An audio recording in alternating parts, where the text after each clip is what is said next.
But guys, in this video, this is a really special video.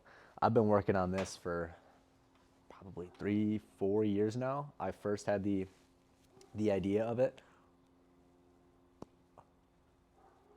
and it's basically an average day in my dream life. And I wrote it out in as much detail as I possibly could.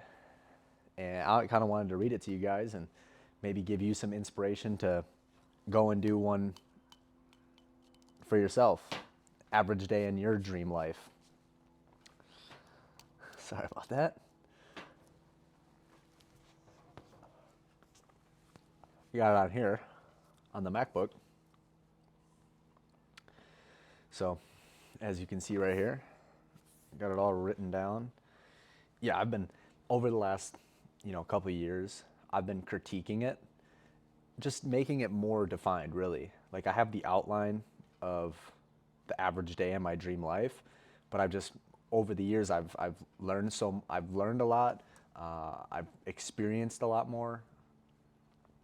So I just kind of I've tampered with it over the years, and I'm sure you will with yours as well, because you're going to be a completely different person a couple of years from now. You're going to evolve. You're going to become better. You're going to become more wise. So I'm sure it won't be there. There'll be many drafts of the average day in your dream life. But for me, damn, I don't know why it's so hard to suck this thing.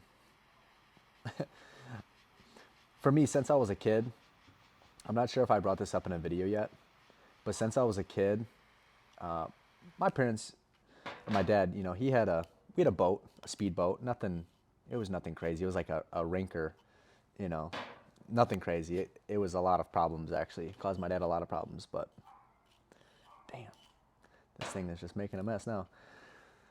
But in the summers we got to take it out on the lake, and that just drew my inspiration of wanting to, just dad, me and him fishing maybe on the speedboat or whole family on it, going on the tubing, wakeboarding, that kind of stuff.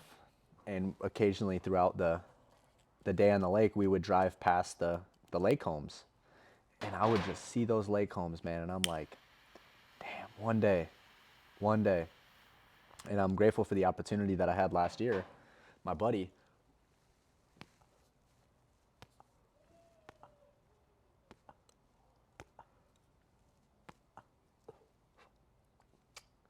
it's not going how I thought it would. Weird. My buddy asked if I want to come up to his lake home and spend the summer up there. Now, it wasn't finished. I was actually able to help him build some of it, even though I'm not a carpenter by any means. My dad is, so I know a little bit, but went up there for the summer, and I got to experience my first time being on the lake, for an entire summer, and what that lake life is like. And I'm like, this is everything that I expected and more. It was it was literally a dream. Kind of like, when you're a kid, you want to visit Disney World. That's literally how it felt for me last year. Like every single day, I'm like, is this even real? Even though it wasn't mine, I just knew, because I wrote this down many years ago. The average day of my dream life was this whole lake house experience, and I'm gonna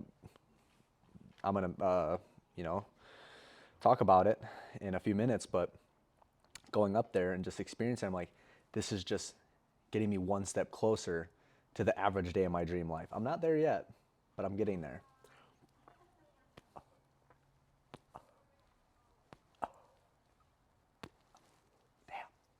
I know I cut it good enough. I just don't know why it's not going exactly how I want it to go. But yeah, I'll just write. I'll talk about what I wrote down many years ago, and like I said, over the years I've just defined it. But heading back from the gym, I slide into my '67 Camaro, the deep rumble of the engine filling the air. I press the button to open my gate, driving down the long, winding road that leads home, towering the oak trees in the path, their branches swaying gently. The smell of the freshly cut grass and the blooming flowers drift through the window.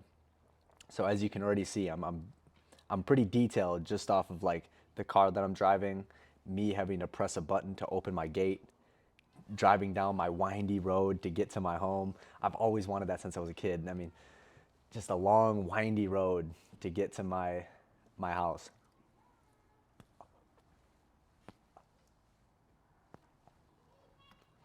As I pull up, I take in the sight of my house, the white siding, the black trim, a cedar shake roof. I didn't learn about cedar shake until last year.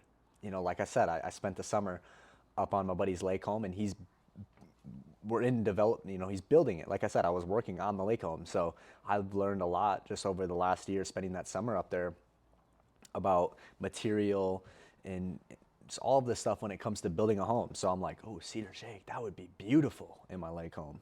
Look it up. You got to look it up. I'm telling you, you'll be like, oh yeah, that's nice. A cedar shake roof and a grand entryway. It looks timeless and detailed and exactly as I visioned many years ago. Pressing the button, the garage door lifts up, showcasing my car collection. An Aston Martin Vantage. If you're a James Bond fan, you get what I'm talking about. A 69 Ford F-250, a Range Rover Autobiography, and a Ferrari 488. Stepping inside of my home, the scent from the Aromatech. Now, this is something I learned about recently. Aromatech is man, if you ever go to a really upscale residential or like hotel, they have these Aromatech scents just fuming throughout the entire place, and it smells amazing.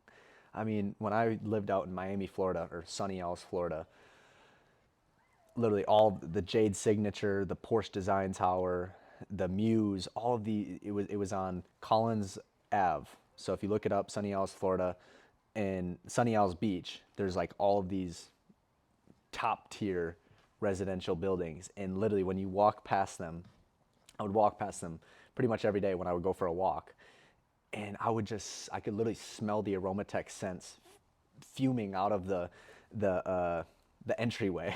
So I'm like, I want that just fuming throughout the entire home. And I'm greeted by my two Dobermans. I've always wanted to have Dobermans. Those are a type of dog, if you don't know. Rushing up to me, greeting me. They're excited.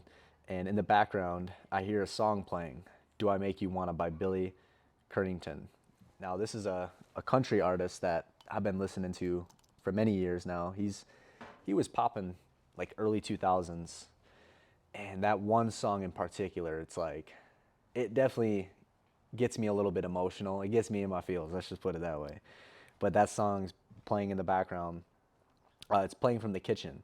And as I walk through the grand living room, massive window frame of the lake view, you know, I'm walking through to get to the kitchen. I see the living room and just these big windows overlooking the lake. And when I reach the kitchen, I see my wife sitting on the countertop wearing an oversized shirt and no pants, smirking. I walk over, lift her up into my arms, and I kiss her. You know, I'm not gonna disclose all the information, but I don't want to make. I'm pretty sure like 99% of you people are watching are dudes. So it's like I'm not gonna try to make this some 50 Shades of Grey type of book. Like I'm sure that's not what you want, but you get my point. I'm sure you're probably gonna have something similar in the average day of your dream life. So it's not that weird talking about it. It died on me. Honestly, it's all good. I'll light it later. After catching up with her, I fire up the grill and cook a thick ribeye steak. Once I finish eating, I head to my office. The bookshelf stretches wall to wall. I heard this many years ago. They're like, if you go into your mentor's home and they have a bigger TV than they do bookshelf, if you go to someone's home and they have a bigger TV than they have bookshelf, you should leave. Don't listen to them. So I'm like, I want to have a massive bookshelf in my office just stretching wall to wall. And it's packed with books that have shaped my mindset and just helped me become the man that I am today. I thought about this not too long ago, actually. You know, I want to write my own book one day, perhaps like a memoir or something. And my bookshelf, I want the one that's like popping, that you can just see the book and the title is mine. So you're walking into the office, you see all these books, and then obviously you see that one book, which is my book. Now, you see all that.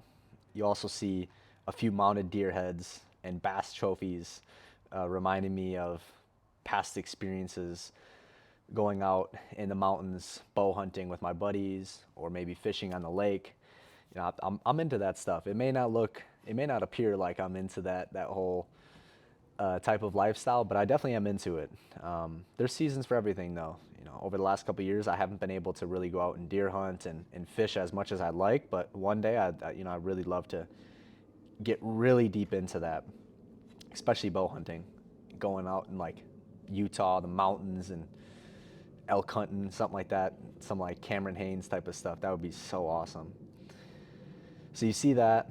I take a couple calls. I check in on my companies, review a couple in real estate investments. I hop on a few coaching calls with a few people and do that for a little while.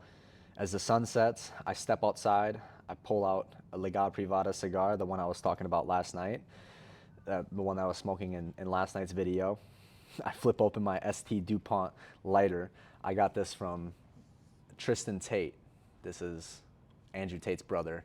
He's pretty big into cigars, and he talked about a DuPont lighter, which they're very expensive. They cost nice ones cost tens of thousands of dollars, but it's like the noise it makes when you flick it open, it's like it's like no other. So it's for people that smoke cigars, they know exactly what a DuPont lighter is. But I have that. The flame ignites with a smooth click, and I take my time lighting the cigar just right. Clearly, I didn't take my time when it came to lighting that cigar. It died out on me.